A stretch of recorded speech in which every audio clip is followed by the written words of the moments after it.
하나님의 크신 사랑과 은총이 여러분의 삶에 함께 하시기를 빕니다. 오늘은 영원히 죽지 아니하리라 라는 제목으로 함께 하나님의 말씀을 나누겠습니다. 여러분 혹시 반유대주의라는 말을 들어보셨습니까?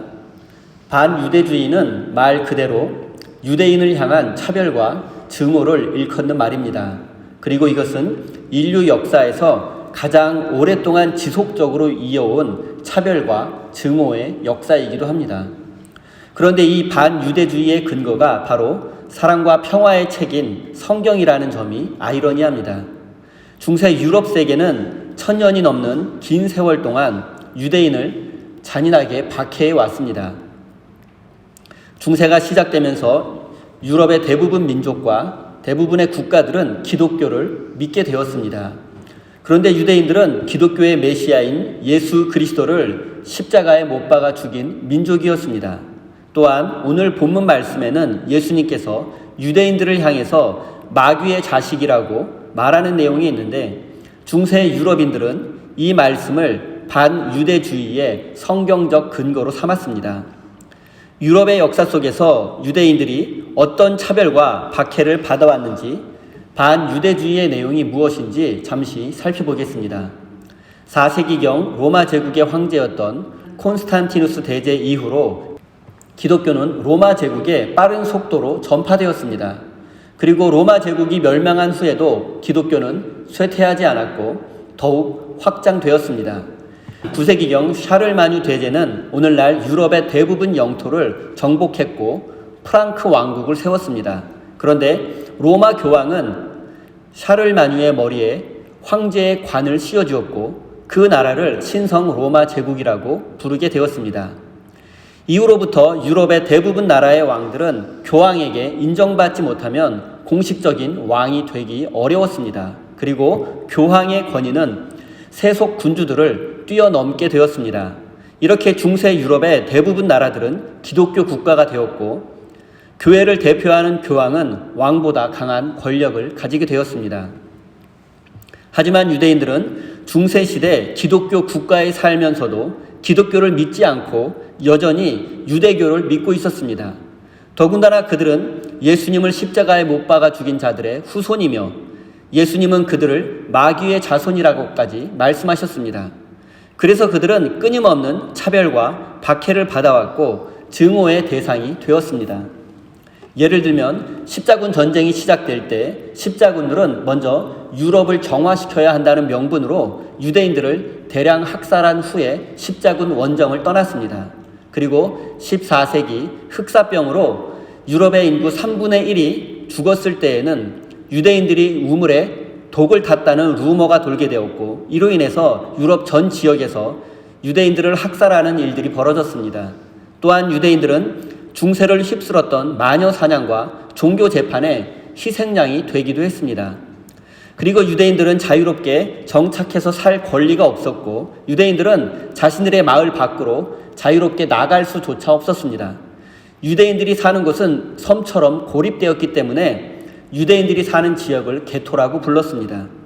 그리고 중세는 농업 중심의 사회였는데 유대인들은 법적으로 땅을 소유할 수 없었고 그래서 농사를 지을 수 없었습니다. 또한 길드에 가입할 수 없어서 기술도 배울 수 없었습니다. 그래서 많은 유대인들이 할 수 없이 고리대금업, 요즘 말로 하면 금융업에 종사할 수밖에 없었습니다.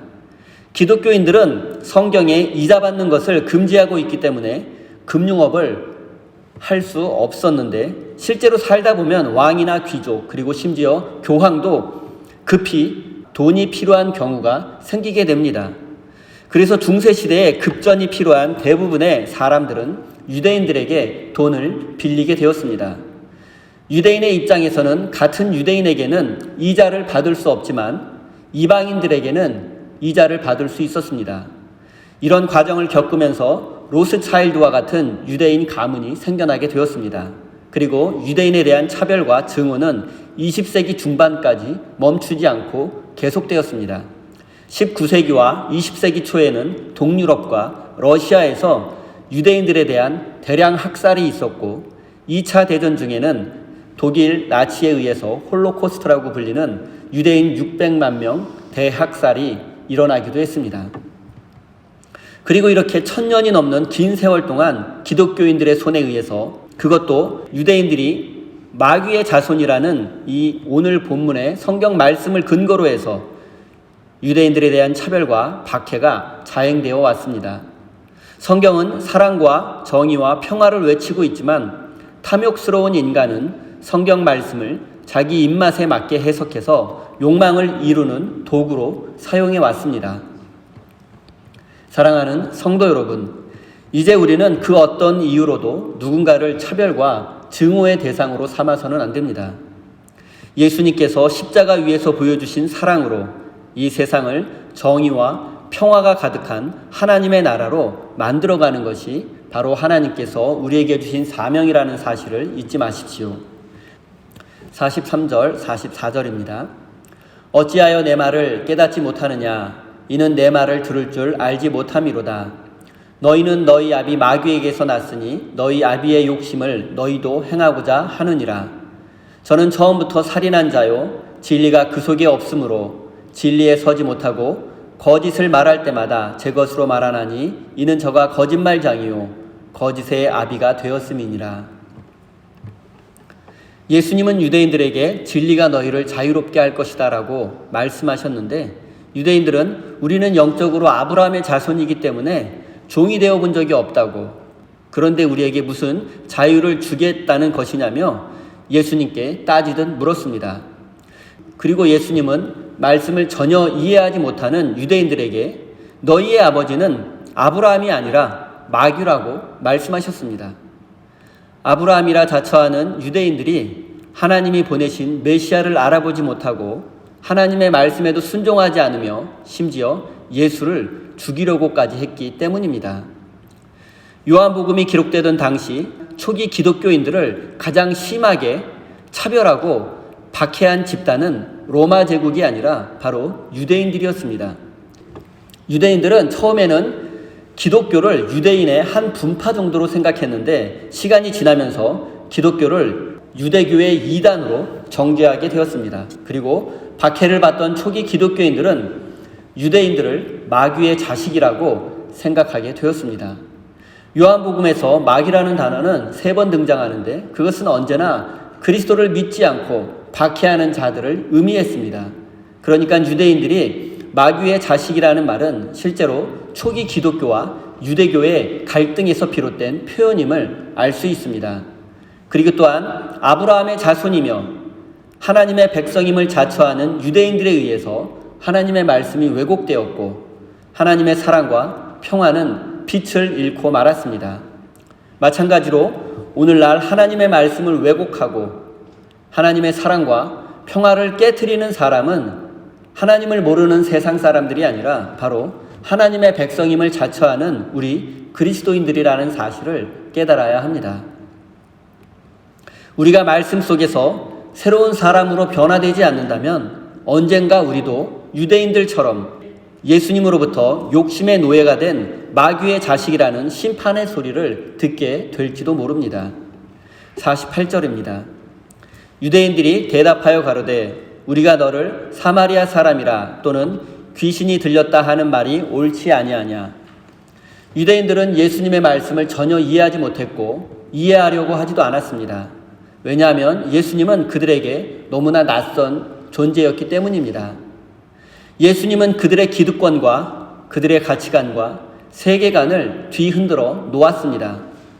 사람들은 보통 익숙한 것을 좋아합니다. 익숙한 것들에 대해서는 편안함을 느끼고 긴장할 필요가 없습니다. 하지만 새로운 것, 낯선 것 앞에 서게 되면 모든 것이 불편하고 긴장할 수밖에 없습니다. 그래서 사람들은 낯선 것을 배척하고 나쁜 것이라고 생각하게 됩니다. 하지만 우리는 새로운 것, 낯선 것 앞에서도 배울 수 있어야 하고 자신을 돌아보고 성장의 기회로 삼고 도전할 수 있어야 합니다. 편안함과 익숙함에 안주하고 새롭고 낯선 것을 배척하고 외면하기만 한다면 우리는 결코 하나님이 원하시는 새로운 존재로 변화될 수 없기 때문입니다. 예수님은 당시 유대인들에게 철저히 낯선 존재로 다가가셨고 그들은 예수님을 외면하고 배척했습니다. 그 결과 예수님을 십자가에 못 박아 죽이는 역사 속에서 지울 수 없는 큰 죄를 짓고 말았습니다. 예수님으로부터 마귀의 자식이라는 소리를 들은 유대인들은 예수님에 대한 소문을 언급하며 예수님을 비난했습니다. 그것은 바로 예수님이 사마리아 사람이며 귀신 들렸다는 내용이었습니다. 세상에 욕먹고 비난받는 것을 좋아할 사람이 어디 있겠습니까? 예수님으로부터 마귀의 자식이라는 욕을 먹은 유대인들은 즉각 분노한 마음에 당신은 사마리아 사람이고 귀신 들린 사람이 아니냐며 예수님을 비난했습니다. 예수님은 유대인들의 거짓과 위선을 정확히 꿰뚫어 보셨습니다. 그들이 하는 말과 행동을 보니 지금 그들은 마귀의 앞잡이 노릇을 하고 있는 것입니다. 입으로는 사랑과 정의를 말하지만 뒤에서는 권력을 등에 업고 백성들 위에 군림하려 하고 있으며 하나님의 말씀인 율법을 마음대로 해석하고 적용해서 스스로 율법의 주인이 되었습니다. 예수님은 이것이 바로 마귀가 하는 짓이라고 말씀하신 것입니다. 때로 진실은 이렇게 직설적으로 말해야 할 때도 있습니다.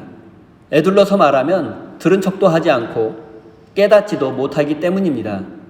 그렇기 때문에 예수님은 이렇게 직접적으로 무섭게 말씀하신 것입니다. 유대인들은 지금 욕망과 욕심 그리고 잘못된 세계관에 사로잡혀 새로운 세상 밖으로 나오지 못하고 있습니다. 예수님은 그런 그들을 새로운 세상으로 꺼내 주시려고 하시는 것입니다. 여러분 혹시 줄탁동시라는 사자성어를 들어보셨습니까? 줄은 병아리가 밖으로 나오기 위해서 안에서 알을 쪼는 것을 의미합니다. 탁은 어미닭이 밖으로 나오려는 병아리를 돕기 위해서 알을 쪼는 것을 의미합니다. 그리고 동시는 같은 시간을 의미합니다. 줄탁동시. 그러니까 줄탁동시는 어미닭이 알을 품고 있다가 부화할 때가 되면 병아리가 안에서 껍질을 부리로 쪼을 때 어미닭이 밖에서 함께 알을 쪼아주는 것을 의미합니다. 그리고 이것은 안과 밖에서 동시에 이루어져야만 합니다. 이럴 때 비로소 병아리는 안전하게 세상 밖으로 나올 수 있기 때문입니다. 여러분 잠시 알에 대해서 한번 생각해 보십시오. 계란과 같은 알의 역할은 무엇입니까? 첫째는 생명을 품고 보호하는 것입니다. 그리고 둘째는 생명이 부화할 때가 되면 깨지는 것입니다. 그런데 만약 알이 깨어지지 않는다면 그 속에 있는 생명이 어떻게 되겠습니까? 시간이 지나면 질식해서 죽을 수밖에 없습니다. 지금 유대인들은 율법이라는 알 속에 갇혀 있습니다. 욕망과 욕심이라는 알 속에 갇혀 있습니다. 알을 깨고 세상 밖으로 나와야 하는데 그들은 알 속에서 밖으로 나올 생각이 전혀 없습니다. 그래서 예수님은 그들을 알 밖으로 꺼내 주시려고 하신 것입니다. 하지만 그들은 알 속에 갇혀 있는 것을 선택했습니다. 익숙하고 편하기 때문입니다. 그러나 그들은 곧 질식해서 죽게 될 운명임을 알지 못합니다. 예수님이 밖에서 알을 쪼아주면 유대인들도 안에서 알을 함께 쪼아야 합니다. 그래야만 아름다운 생명이 되어 세상 밖으로 나올 수 있기 때문입니다. 우스운 말이지만 누군가 일방적으로 알을 쪼아주면 그 알은 생명이 되지 못하고 계란 후라이가 될 수밖에 없습니다. 사랑하는 성도 여러분, 어쩌면 우리는 변화와 도전을 두려워하며 새로운 세상 밖으로 나아가는 것을 두려워해서 계속 알 속에만 머물러 있기를 바라고 있는지도 모르겠습니다. 우리가 알을 깨고 하나님이 부르시는 세상으로 나아가기 위해서는 우리의 자아와 세속적인 가치관 그리고 익숙하고 편안한 삶의 방식을 모두 깨트려야만 한다는 사실을 잊지 마십시오. 49절과 50절 말씀입니다. 예수께서 대답하시되 나는 귀신 들린 것이 아니라 오직 내 아버지를 공경함이오늘 너희가 나를 무시하는도다. 나는 내 영광을 구치 아니하나 구하고 판단하는 이가 계시니라. 이 말씀은 예수님을 귀신 들린 자라고 비난하는 유대인들에 대한 예수님의 대답입니다. 예수님은 하나님의 뜻에 순종하며 오직 하나님의 영광을 위한 일을 하셨습니다. 하지만 유대인들은 자신들의 삶을 뒤흔들며 익숙한 삶의 방식에서 벗어나 새로운 삶에 도전하라는 예수님을 귀신 들린 사람으로 취급했습니다. 하나님을 공경한다는 것은 하나님의 말씀에 순종하는 것이고, 하나님의 영광을 구하기 위해서는 무엇보다 먼저 자신의 영광을 포기해야만 합니다. 많은 사람들이 하나님을 공경한다, 하나님께 영광 돌린다라고 말하지만 자신의 영광을 내려놓고 하나님의 말씀에 철저히 순종하는 사람은 많지 않습니다. 오히려 하나님께 자신을 높여달라고만 기도합니다. 하지만 우리는 내가 높아질수록, 내가 영광을 받을수록 하나님은 낮아질 수밖에 없다는 사실을 기억해야 합니다. 많은 사람들이 하나님의 영광이 바닥에 떨어지는 것에는 침묵하면서도 자신의 자존심이 조금이라도 상하는 일에는 적극적으로 대응하는 것을 쉽게 볼 수 있습니다.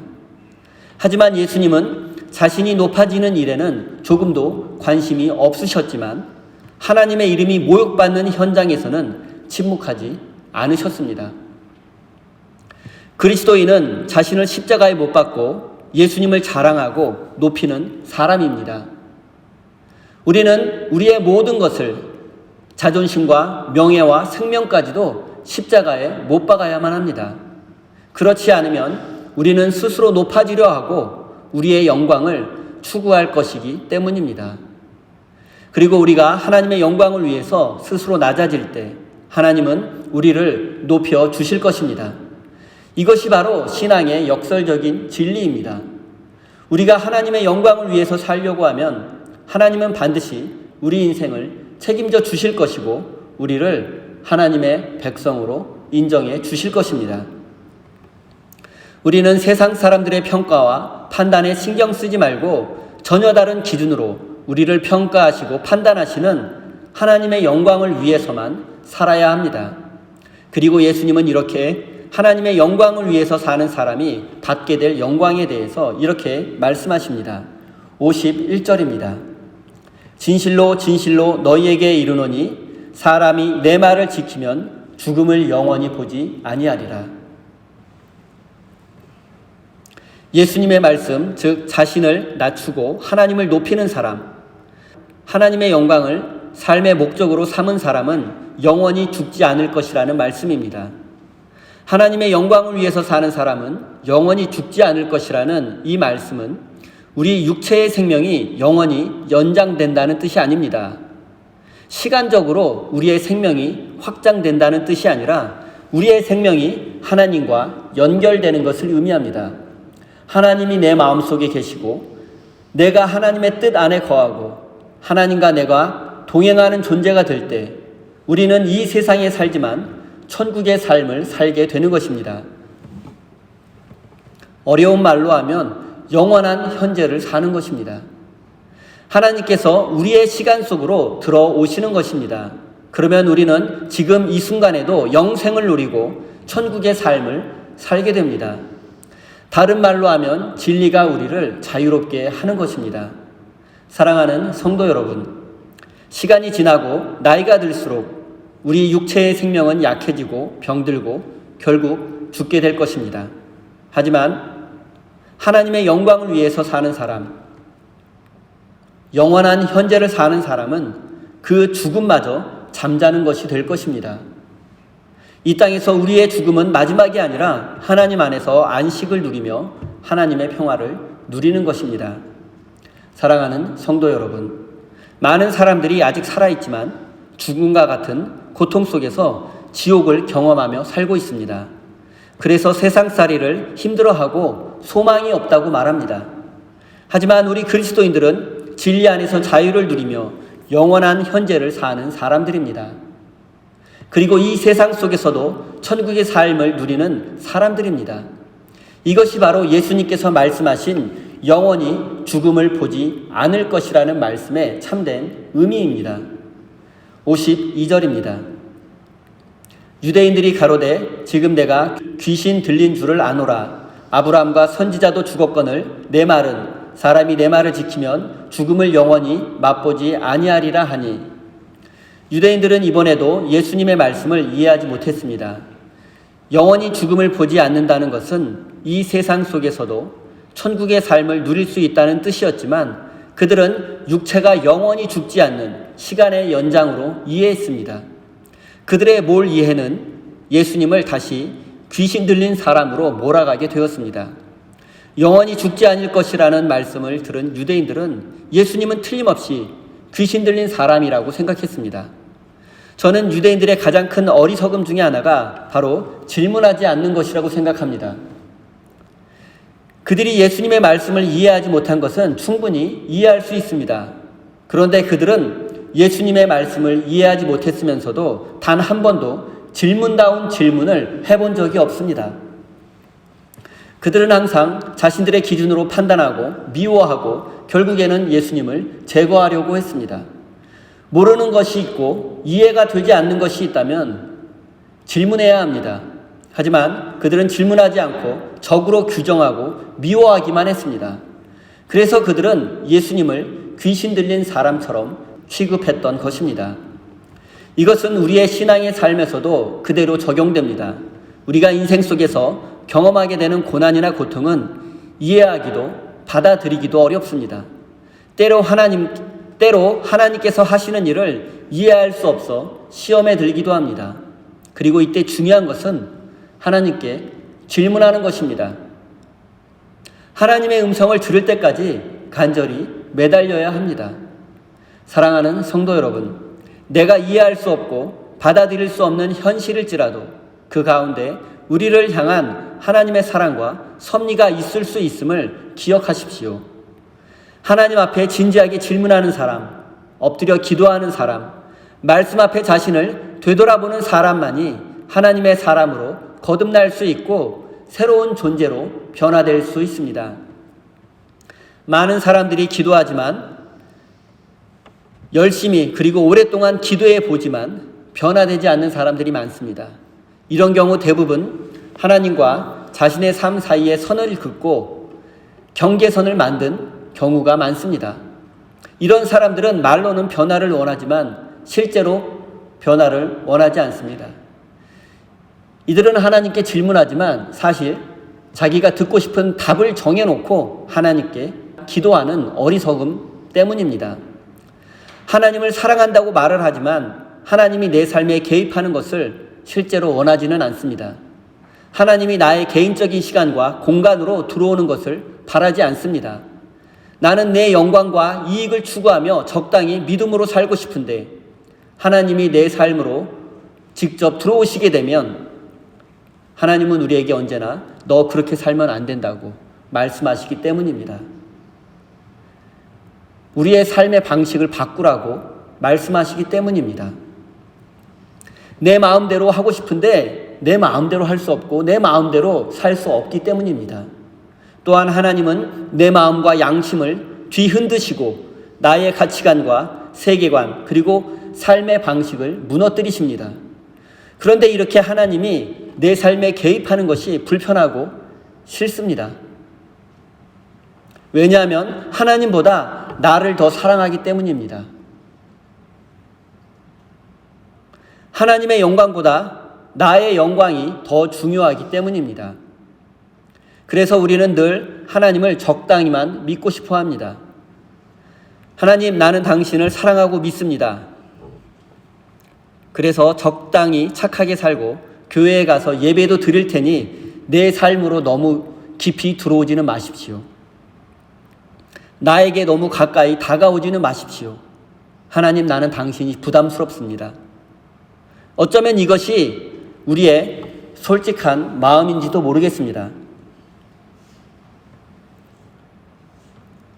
사랑하는 성도 여러분, 하나님께서 우리 삶에 가까이 다가오시는 것을, 하나님께서 우리 삶에 직접 개입하시는 것을 두려워하지 마십시오. 사랑하고 섬기며 헌신하는 삶, 하나님의 영광을 위한 삶 속에는 세상이 줄 수 없는 영원한 행복이 있기 때문입니다. 이 사실을 여러분의 삶에서 직접 경험하실 수 있기를 바랍니다. 59절 말씀입니다. 저희가 돌을 들어 치려하거늘 예수께서 숨어 성전에서 나가시니라. 예수님은 유대인들의 거짓과 위선을 들추어 내셨습니다. 이것은 예수님께서 그들을 미워해서가 아닙니다. 그들에게 망신을 주고 심판하려고 하신 것도 아닙니다. 그들이 거짓과 위선을 벗어버리고 새로운 사람으로 변화되기를 바라셨기 때문입니다. 그들은 끝내 기득권을 포기하지 못했고 자신의 영광과 이익을 추구하는 삶에서 벗어나지 못했습니다. 하나님을 적당히 섬기면서 하나님의 축복을 받아 성공하고 높아지려는 거짓된 믿음도 버리지 않았습니다.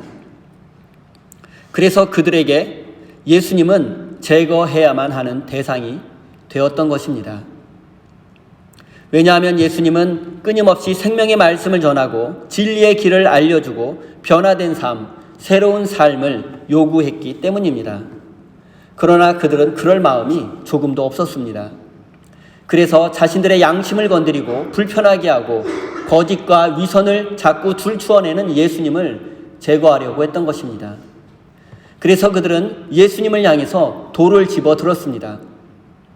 자신을 믿으면 영원히 죽지 않을 것이라는 말은 하나님 외에는 그 누구도 할 수 없는 말이었습니다. 그런데 그런 말을 한 예수는 스스로 하나님인 척한 가짜 하나님이었고 이것은 신성 모독죄에 해당되었습니다. 그래서 그들은 율법에 기록된 대로 신성 모독자 예수를 향해 돌을 던져 공개 처형하려고 했던 것입니다. 요한복음 8장은 가늠하다 붙잡힌 여인의 이야기로 시작합니다. 그리고 이때에도 바리새인들은 그 여인을 향해서 돌을 던지려고 했습니다. 중세시대 기독교인들은 유대인들을 향해서 돌을 집어들었습니다. 사랑하는 성도 여러분, 우리는 우리의 이익을 지키기 위해서 돌을 집어들고 나보다 약한 사람들을 향해서 돌을 집어들고 나와 다른 생각과 가치관을 가진 사람을 향해서 돌을 집어드는 어리석고 악한 존재인지도 모르겠습니다. 지금까지 여러분이 던진 무수한 돌들을 한번 생각해 보십시오. 우리 예수님께서 그 모든 돌들을 대신 맞으셨고 우리를 용서하시고 구원해 주기 위해서 영원한 생명의 길을 알려주기 위해서 십자가에서 우리 대신 죽으셨다는 사실을 기억하십시오. 사랑하는 우리 세임교회 성도 여러분, 하나님께서 우리에게 원하시는 것은 우리가 예수님을 따라 좁은 길, 십자가의 길을 뒤따라가는 제자가 되는 것입니다. 그리고 제자의 길은 예수님을 가까이 모시고 예수님과 동행하는 사람만이 갈 수 있는 길입니다. 이제 여러분의 이익과 영광을 내려놓고 익숙한 삶의 방식을 내려놓고 예수님을 따라가는 참된 제자가 되어 하나님의 영광을 삶의 목적으로 삼고 살아가는 거룩한 믿음의 사람이 되시기를 예수님의 이름으로 축원드립니다. 기도하겠습니다. 사랑과 평화의 하나님, 지금까지 우리는 사랑과 평화를 외치면서도 실제 삶 속에서는 그와는 반대로 차별과 혐오, 배제를 일삼으며 살아왔는지도 모르겠습니다. 또한 우리의 이기적인 욕심을 이루기 위해서는 성경의 뜻을 왜곡하며 우리의 개인적인 꿈을 마치 하나님께서 주신 비전인 척하며 거짓과 위선의 삶을 살아왔는지 우리의 삶을 되돌아보게 해 주십시오. 하나님, 우리가 입으로는 하나님의 영광을 외치면서도 실제 삶 속에서는 자아를 실현하고 내가 높아지는 것을 목적으로 살 때가 많았습니다. 하나님의 말씀이 이해되지 않을 때에는 질문하지 않았고 맹목적인 믿음을 갖거나 자의적으로 해석했습니다. 하나님, 우리는 예배를 드리고 기도하면서도 한편으로는 하나님이 우리 삶에 너무 가까이 다가오실까봐, 하나님이 우리 삶에 개입하실까봐 두려워하기도 했고 불편해하기도 했습니다.